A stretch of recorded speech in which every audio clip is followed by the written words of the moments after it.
Hello everyone, welcome to your chemistry classroom. Today we are going to discuss the next property which is oxidation states. Okay, so till now we have what all things we have discussed till now. We have discussed a few properties like we have discussed melting and boiling point, we have discussed atomic sizes, then we have discussed ionization enthalpy. ये तीनों properties बेटा हम discuss कर चुके हैं. इसमें अगर मैं आपको 2 मिनट में रिवाइज़ करवाऊँ कि हमने क्या क्या पढ़ा है, तो melting and boiling points and enthalpy of atomisation में हमने पढ़ा कि due to metal metal bonding जो है अनपेड इलेक्ट्रॉन्स की वजह से ट्रांजिशन एलिमेंट्स में बहुत स्ट्रॉन्ग मेटल मेटल बॉन्डिंग होती है, जिसकी वजह से उनके जो मेल्टिंग पॉइंट्स होते हैं वो हाई होते हैं. देन जैसे जैसे नंबर ऑफ अनपेड इलेक्ट्रॉन्स कम हो जाते हैं, melting points also start decreasing last में. एक्सेप्शनली मैंगनीज और टेक्नीशियम का मेल्टिंग पॉइंट जो है वो बहुत ज़्यादा लो है, और इसका रीज़न हमने क्या डिस्कस किया था. The reason was due to its crystal structure. Then we had discussed about sizes के बारे में हमने पढ़ा था कि when we move from left to right the atomic sizes they generally decrease. इसमें एक ट्रेंड फॉलो होता है जिसमें पहले साइजेस जो हैं वो थोड़े से डिक्रीज होते हैं, देन कांस्टेंट एंड फिर हल्का सा बढ़ जाते हैं. तो this was because of the reason starting में जो है poor shielding, effective nuclear charge ज़्यादा होता है जो स्टार्टिंग वाले होते हैं उनके ऊपर.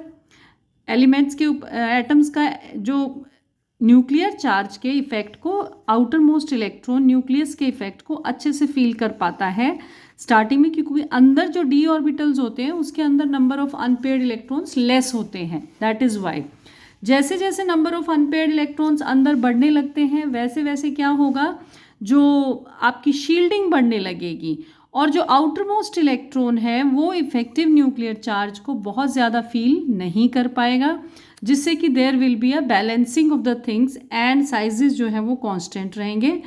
After that in the end of the series जो इलेक्ट्रॉन्स क्योंकि बहुत सारे फिल हो जाएंगे डी ऑर्बिटल्स में, तो there will be a lot of electron repulsion which will be responsible for that a bit bigger size. Then we discussed about ionization enthalpy and we find out कि भाई उसमें electronic configuration के ऊपर ionisation enthalpy बहुत ज़्यादा depend करती है कि कब स्टेबिलिटी होगी. अगर ऑलरेडी वो अनस्टेबल है, जल्दी से इलेक्ट्रॉन लूज़ करके वो स्टेबल होने की कोशिश करेगी. अगर वो आयोनाइजेशन एंथैल्पी आपको कम लगानी पड़ेगी. If it is already a stable configuration then उससे इलेक्ट्रॉन रिमूव करने के लिए आपको बहुत ज़्यादा आयोनाइजेशन एंथैल्पी लगानी पड़ेगी. Now today we are going to start with the topic oxidation states. तो बहुत छोटा सा ये एक टॉपिक है बेटा, ये आज हम डिस्कस करेंगे. आप थोड़ा सा ध्यान से जो इम्पोर्टेंट बातें हैं एटलीस्ट उनको आप अपनी नोटबुक में नोट डाउन करके समझ सकते हैं, याद कर सकते हैं. अब ये ऑक्सीडेशन स्टेट क्या होता है, सबसे पहले तो बेटा ये समझो कि ऑक्सीडेशन स्टेट होता क्या है. एक्चुअल में oxidation state is a hypothetical charge.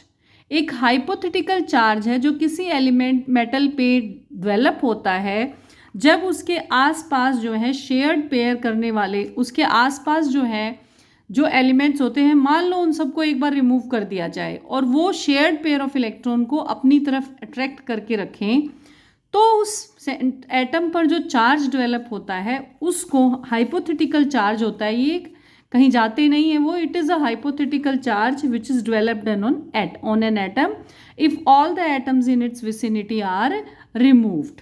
So that is oxidation state. Okay, now if you see the trend of transition elements, ये आपकी बुक में ये दिया हुआ है पूरा ट्रेंड. आप देखेंगे कि स्कैंडियम की +3, then oxidation states are increasing. The number of oxidation state is increasing till manganese. manganese में कितनी होगी देखो, +2, +3, +4, +5, +6, +7. यानी it can lose that much number of electrons one by one. then iron में फिर decrease होना शुरू हो गया. it is +2, +3, +4 and 6. cobalt is also +2, फिर आप देखेंगे the shape is like this, ऐसे करके shape है. तो ऐसा क्यों है? Why first it is increasing oxidation state, then why it is decreasing. तो सबसे पहले इसका कारण जानने की कोशिश करते हैं, उसके बाद वी विल प्रोसीड फर्दर. देखो बेटा, जो आपके डी ब्लॉक एलिमेंट्स हैं उसमें हमें पता है 3d ऑर्बिटल्स भरे जाते हैं और 4s ऑर्बिटल्स भरे जाते हैं. फर्स्ट सीरीज़ की मैं बात कर रही हूँ, यानी कि n-1d अगर जनरल की मैं बात करूँ और NS। तो ये दो ऑर्बिटल्स हैं एक्चुअली।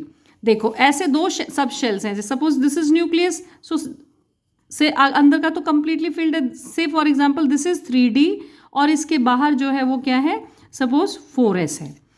अब इन दोनों के बीच में मैंने तो ज़्यादा गैप बना दिया, ये मैं छोटा बना देती हूँ ताकि आपको कन्फ्यूज़न ना हो। ये सपोज करो 3D यहाँ बने हैं एंड दिस इज 4D। तो इन दोनों एनर्जी लेवल्स के बीच में जो गैप होता है दैट इज़ वेरी लेस, और इस एनर्जी गैप के लेस होने की वजह से जो इलेक्ट्रॉन्स निकलते हैं, जैसे 4s के निकले फिर साथ साथ 3D के निकलने लगेंगे। तो 3D के अंदर क्योंकि एक एक करके इलेक्ट्रॉन भरा हुआ है, पार्शियली फिल्ड है वो, तो 1 1 1 1 इलेक्ट्रॉन करके इलेक्ट्रॉन अवेलेबल हो जाता है बॉन्डिंग के लिए, और इसलिए जो ऑक्सीडेशन स्टेट का नंबर आता है वो +2 +3 +4 +5, इस तरह से हर स्टेप पे एक इलेक्ट्रॉन निकल जाता है क्योंकि उसके अंदर already partially field d orbitals available हैं। तो इस वजह से, तो रीज़न क्या हुआ ऑक्सीडेशन स्टेट वेरिएबल शो करने का, कि बहुत सारी ऑक्सीडेशन स्टेट मैंने लिख भी रखा है आगे नोट्स में। Why are they showing maximum oxidation state? तो इसका रीज़न क्या है बेटा, because there is less energy gap between n-1d orbitals and ns orbitals. तो ये दिस इज द रीज़न। तो यहाँ पे मैंने लिख भी दिया है ये कि देखो, reason for variable oxidation state due to less energy gap between n-1d and ns electrons, both of them participate in bonding. दोनों ही तरह के एलिमेंट्स जो हैं वो, इलेक्ट्रॉन्स जो हैं वो बॉन्डिंग में पार्टिसिपेट कर सकते हैं। तो जाहिर सी बात है जब दोनों पार्टिसिपेट करेंगे तो दोनों अवेलेबल हैं, तो नंबर ऑफ जो बॉन्ड बनाने के लिए अवेलेबल रहेंगे इलेक्ट्रॉन्स वो तो ज़्यादा होंगे ना, जैसे जैसे number of unpaired electrons available हैं। n-1d orbitals are partially filled in transition elements. तो पार्शियली फिल्ड होने की वजह से वो जो है एक के बाद एक, इसलिए जो ऑक्सीडेशन स्टेट का ट्रेंड देख रहे हैं ना, +2 +3 +4 +5, एक एक करके electrons are available for bonding. Extreme left में आप देखेंगे तो number of oxidation states less हैं because less number of electrons are available for bonding. आपने देखा स्कैंडियम 1, टाइटेनियम 2, वेनेडियम 3, इस तरह से। एक्सट्रीम राइट की अगर हम बात करें तो again the oxidation states decreases. Why does it decreases? Because it decreases because the number of electrons have started pairing now. अब इलेक्ट्रॉन्स ने पेयर करना शुरू कर दिया है, तो जो d ऑर्बिटल्स अवेलेबल हैं उनका नंबर भी कम हो जाएगा जो ज़रूरत पड़ने के लिए, और नंबर ऑफ इलेक्ट्रॉन्स जो अवेलेबल है बॉन्डिंग के लिए वो भी नंबर ऑफ इलेक्ट्रॉन भी लेस हो जाएगा। तो इसलिए जो है जब हम एक्सट्रीम, देखो एक्सट्रीम लेफ्ट का क्या रीज़न है, the number of electrons are less. Extreme right का क्या रीज़न है, नंबर ऑफ इलेक्ट्रॉन्स भी लेस है plus number of availability of d orbitals भी कम हो गई है, क्योंकि अब वो d ऑर्बिटल्स जो है वो पूरी तरह से फिल होना शुरू हो गए हैं। तो बिल्कुल छोटी सी बात है बेटा ये, कि पहला जो क्वेश्चन आता है पेपर में, why do they show variable oxidation state? So the reason is because of less energy gap between n-1d and ns orbitals. ठीक है। दूसरा जो क्वेश्चन आ सकता है वो ये आ सकता है कि why the trend is like this, why there are less number of oxidation state in the extreme left and extreme right. तो आंसर बनेगा क्या, कि एक्सट्रीम लेफ्ट में नंबर ऑफ इलेक्ट्रॉन्स जो है वो कम है, और एक्सट्रीम राइट में भी नंबर ऑफ इलेक्ट्रॉन्स भी कम है, प्लस जो अवेलेबिलिटी है d ऑर्बिटल्स की वो भी कम है। So these are the reasons. Now इसमें अगर आप ध्यान से देखेंगे अपनी सीरीज को जो मैंने पीछे बनाई थी उसमें, तो उसमें बेटा मैक्सिमम ऑक्सीडेशन स्टेट जो है ना वो मैंगनीज शो कर रहा है। Maximum oxidation state is shown by manganese. Why? देखो manganese is 3d5 4s2। Okay, so this is 4s2, this is 3d5. now 3d5 ये देखो and this is 4s2, तो 1 2 3 4 5 ये दो इलेक्ट्रॉन्स निकलेंगे तो +2 ऑक्सीडेशन स्टेट, देन 3 4 5 6 7। तो मैक्सिमम नंबर ऑफ इलेक्ट्रॉन्स जो है वो मैंगनीज के पास अवेलेबल हैं to lose. That is why manganese can show an oxidation state up to 7। Okay, अब यहाँ पर बेटा एक बहुत इंपॉर्टेंट कॉन्सेप्ट जो आपको समझना है वो ये है कि जब हम लेफ्ट से राइट मूव करते हैं, when we move from left to right, तो जो हायर ऑक्सीडेशन स्टेट्स हैं हायर ऑक्सीडेशन स्टेट मतलब +5 +6 +7 they become less stable, they become less stable, यानी कि लोअर ऑक्सीडेशन स्टेट्स ज़्यादा स्टेबल रहेंगी। लेफ्ट टू राइट जब हम मूव करते हैं, जब हम अप टू डाउन मूव करते हैं, डी ब्लॉक एलिमेंट्स की बात हो रही है ये, जब हम अप टू डाउन मूव करते हैं तो जो हैवियर एलिमेंट्स है जो नीचे वाले ग्रुप्स में है 4D और 5D सीरीज में, वहाँ पर जो ऑक्सीडेशन स्टेट होती है वहाँ पर higher oxidation states become more stable. ये बात आप ध्यान रखिएगा, इससे आपके बहुत सारे क्वेश्चन बनेंगे। जब हम ऊपर से नीचे आते हैं तो नीचे आते आते जो हायर ऑक्सीडेशन स्टेट्स हैं वो ज़्यादा स्टेबल होती हैं, यानी एटम जो है हायर ऑक्सीडेशन स्टेट्स में कंपाउंड्स बनाता है। ओके, ये बात आप ध्यान रखेंगे। अब इसी के ऊपर, इसी कॉन्सेप्ट पे based there is a question. Question क्या है कि YK2Cr2O7 acts as an oxidizing agent, जबकि ऑक्सीडाइजिंग एजेंट जबकि इसी ग्रुप के हैं, क्रोमियम जिस ग्रुप से बिलोंग करता है उसी ग्रुप का है मॉलिब्डेनम और उसी ग्रुप का है tungsten, but they don't act as oxidising agent, लेकिन वो ऑक्सीडाइजिंग एजेंट का काम नहीं करते। यानी कहने का मतलब देखो बेटा, जब ऊपर से नीचे आएंगे ना हम, तो 5वें नंबर पे जो है ये आपका क्रोमियम है, इधर है मॉलिब्डेनम है और टंगस्टन है, ये तीनों एक ही ग्रुप के एलिमेंट्स हैं। नीचे आते आते मैंने आपको बताया कि हायर ऑक्सीडेशन स्टेट यानी कि +6 ऑक्सीडेशन स्टेट जो है वो ज़्यादा स्टेबल हो जाएगी।